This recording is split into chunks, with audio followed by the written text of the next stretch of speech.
Welcome back to another video. My name is Taylor Naomi, also known as Taylor Na Creates, and today we're going to be discussing different styles of poetry.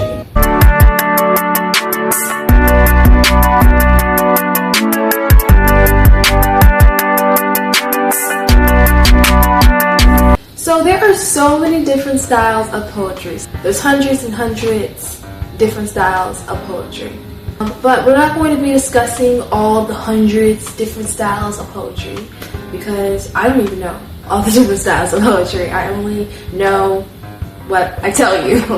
But I decided to break this up into parts because there are a handful of different styles that I am going to be discussing within these parts. So these are just a handful of different styles of poetry that will help you just get into poetry, help you get a grasp of poetry. And it's really important to find your style because you need to know what you're going to lean into. So whether it is you're just a free verse writer, or you're not a free verse writer, you're more of a sonnet writer. You know, it's just good for you to know this. And even if you already know your style, even if you already know what style you are into, it still is good to learn these styles of poetry because you can learn different styles of poetry and see if you like any other different styles of poetry. So in this part one of different styles of poetry, I'm going to be talking about 3 different styles of poetry.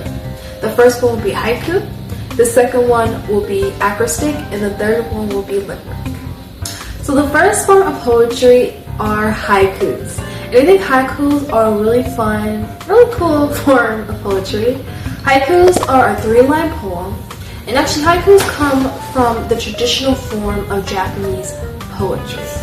Haikus consist of 17 syllables. The first line has 5 syllables, the second line has 7 syllables, and the third line has another 5 syllables. So haikus are a really fun form of poetry, and haikus usually have a nature theme to them. But nowadays, you can write them however you want to write them. And I think haikus will be a really good form of poetry, especially when you're first starting. It's only a 3-line poem, so it'll be a really good form of poetry that you can get into.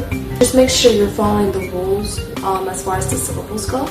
But I will give you an example of a haiku poem. Haiku. Like captured water, you hold me in your cupped hands. I flow on your palm. So, like I said, haiku is only a 3-line poem, and it's a short poem. But like I said, it'd be a really good poem that you can, when you're first starting, that you should, or no, not, I wouldn't say should, but that you can get into. Because especially if you want, when you're first writing poetry, you don't really know where to start. Especially if you want something you just want something short and sweet. Haikus would be a really good form of poetry that you can get into. But like I said, it consists of 17 syllables. So there are forms of poetry that are going to have rules to them, and you have to follow those rules. So, yeah. So the second form of poetry is acrostic. And acrostic is definitely a fun form of poetry that you can do. Acrostic is, honestly, you can really write acrostic however you want to write it. But when you're writing acrostic, you have to be spelling out something within the poem. So usually in the first words of the first letters within the poem, it spells out something. And you can be spelling out anything. It can be a type of animal. It can literally be anything you want. It doesn't matter. Usually you do see this in kid books, but do what you will with this form of poetry. It doesn't even have to be in the first part. It can be in the middle or at the end, but you're usually spelling out something with an acrostic. So I will just give you an example of acrostic. Acrostic. Fields of color I can see, leaning towards the sun, opening buds in springtime, waving in the gentle breeze. Enjoy smelling my sweet scent, roots stand strong in the soil. So I spelled flower, but you can literally be spelling out anything, and I did it in the first part. The first word was fields, F, leaning, L, opening, O, waving, W, enjoy, E, roots, R. So I did it in the first part, but like I said, you can do it in the middle or at the end, and you can literally be spelling out anything. It doesn't matter what it is, figure it out. food, plant, cat, dog, human, like you can be spelling out whatever you want to spell out. And like I said, I usually do see this in kid books, but like I said, you can write this however you want to write it. And I think acrostic is a fun poem that you can play around with, experiment with, write something fun, cool, and you have, you're spelling out something within the poem. So acrostic is a really fun form of poetry. So the last but not least form of poetry that I am going to be talking about on this video, part 1, is limerick.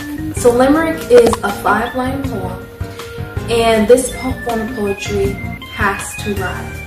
So the first, second, and fifth line have to rhyme together, and the third and fourth lines have to rhyme together, but they have to rhyme differently together. So usually this is another form of poetry. You usually do see them just see them in kid books, but like I said, do what you will. Write it however you want to write it. And yeah, that's limerick. So I'll just give you an example of limerick. A strong man whose pet was a fox never liked wearing his socks. So one sunny day he threw them away and went off to live in a box. So that is an example of limerick, and this is another style of poetry that you can do and will be good to experiment on. There are going to be certain styles of poetry that do have to rhyme. So like I said, when I talk about these like rules within the poem, like when I talk about a haiku consists of 17 syllables, and limerick, you have to rhyme. Form of poetry.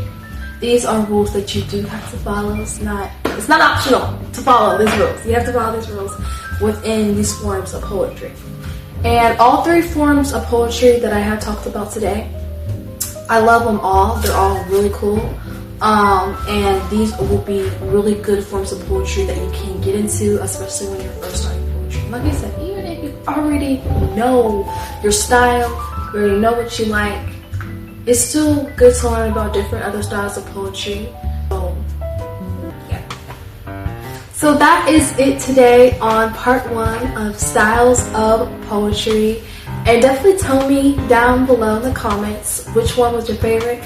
I personally really like haikus, but I think all 3 are really great forms of poetry. I think haiku, acrostic, and limerick are all really great styles of poetry that you can get into. So I'm not saying these 3 styles are styles that, ooh, I gotta pick one that I'm gonna be doing for the rest of my life, and blah blah blah blah. I'm not saying any of that. I'm just saying that these 3 would be really good for you to get into, especially when you're first starting poetry. And sometimes you have to experiment with a few of them. You gotta experiment with many of them and see which one that suits you best, which one resonates with you best.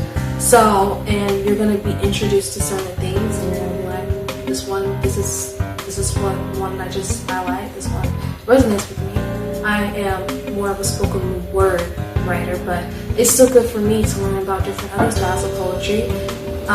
Just like it's always good to learn about different other writers and listen to different poets. Just because you're introduced to something, just because you like something, one thing, doesn't mean you can't learn about different other things and learn about different other styles of poetry. So I really hope y'all enjoyed this video. Remember, my name is Taylor Naomi, also known as Taylor Na Creates. Don't forget to like, subscribe, hit that notification bell so you can get more videos like this. And comment down below what other videos you would like to see. But I will see you guys in the next one.